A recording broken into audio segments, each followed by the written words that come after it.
Katin ram halerani nalpa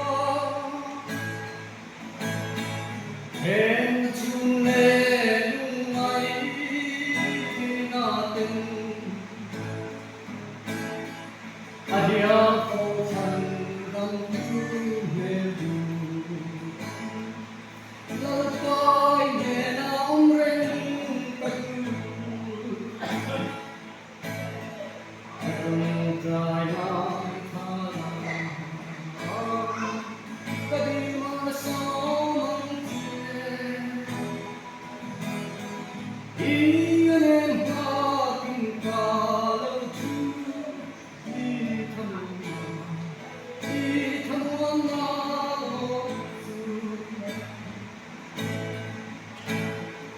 Haragetse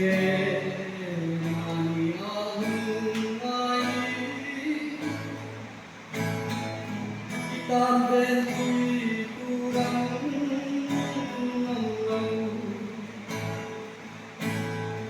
cây cối nhà hương là nói chân quy cái trong trái lang thang cái mà sao mong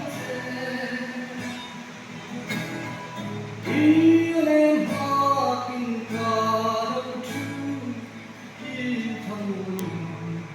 Itamuana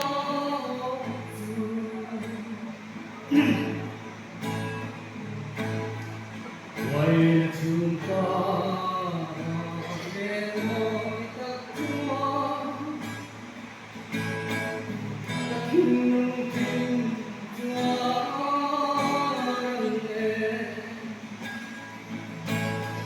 Calvaria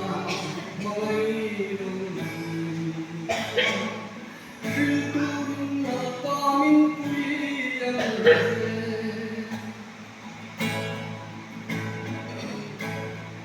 Shamma Seka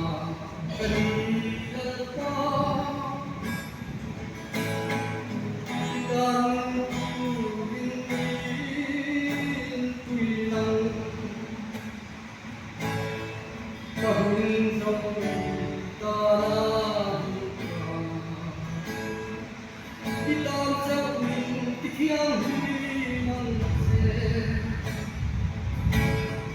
trong trái mai ta đi mà sao mang xe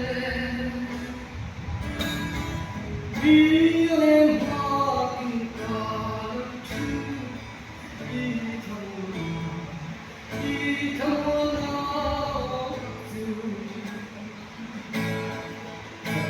Try my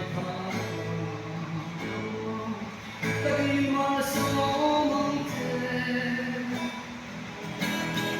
Iyan and Hakin Kalo Tu Itamuana